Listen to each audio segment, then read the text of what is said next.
The brilliance that award-winning actor Joaquin Phoenix displays on camera is unparalleled, but his private life is far less glamorous. Even the best screenwriters couldn't capture the hardships and devastation the actor has lived through.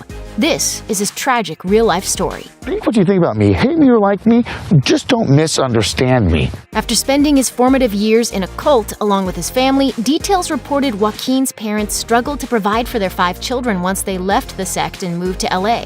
Phoenix remembered a time when they lived in a 1-bedroom apartment that didn't allow kids. When the owner would stop by, he and his siblings would have to hide behind a laundry machine for hours. He told Esquire, "I don't forget that. It's f***ing crazy to me. I'm just really fortunate. Luck. That's what it is." He calls it luck, but some might say his hard work paid off. In 2006, he purchased a $4.8 million pad in the Hollywood Hills. And in 2013, he plopped down another $1.3 million to purchase his neighbor's house. Not bad for a guy who once shared a 1-bedroom apartment with his entire family. It was Joaquin's eldest brother, River, who emerged as the breakout star of the family. River made a name for himself after appearing in 1986's Stand By Me and 1991's My Own Private Idaho. And I could go someplace where nobody knows me. It seemed River would seamlessly transition from child star into more mature roles, but before he could realize his full potential, he died of a drug overdose outside of Hollywood's Viper Room in 1993. He was just 23 years old. Grief-stricken, Joaquin took a 2-year break from acting, per The Independent. But despite putting on a brave face in the press, some suspect the loss of his brother damaged Joaquin more than he would admit. When Phoenix was cast in 2005's Walk the Line, fans anticipated it would be the most successful role of his entire career. Hello, I'm Johnny Cash. The movie required Phoenix to channel the troubled musician who battled drug and alcohol abuse. Many suspected that River's death may have haunted him during a scene depicting the death of Cash's own brother. But Phoenix denied reports of an on-set meltdown, telling Newsweek, "You know, the press has kind of imposed upon me the title of mourning brother and all this shit that's just not there. I don't need to pull from my experience for a character." But there were other signs pointing to a downward spiral. What's with the black? Looks like you're going to a funeral. Maybe I am.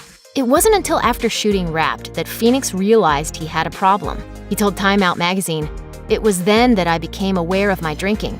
I was leaning on alcohol to make me feel okay." He checked into a rehab facility in 2005 and following his stay, began attending Alcoholics Anonymous meetings. According to the New York Times, he later called the network the best thing I ever did.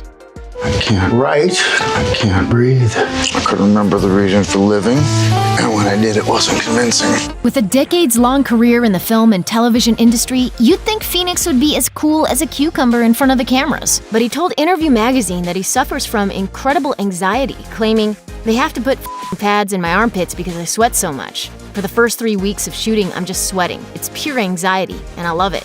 Phoenix has starred in some incredible films, including Gladiator, The Master, and Two Lovers. He even snagged a 2006 Golden Globe for Walk the Line and a 2017 Cannes Film Festival Best Actor Award for You Were Never Really Here. His reputation as a critically acclaimed actor is well-deserved, but there's one person who's not exactly a fan of his work, and that's Phoenix himself. You said, "I hate the last movie I do so much that I feel that my next job is going to right a lot of wrongs." I think I did say that. Phoenix told the New York Times, "I don't watch myself. I can be really affected by things like, do I look good? Do I look bad? I want it to be what I'm feeling as opposed to something outside the experience. Being a superstar who's surrounded by fame, fans, and the media sounds like a life to be envied, but looks can be deceiving." Phoenix has talked about the dangers of being in the spotlight and just how isolating a career as an actor can truly be. After wrapping Walk the Line, he told The Times, "It was really hard for me to leave the movie. I was angry and hurt and felt abandoned. I didn't know what to do."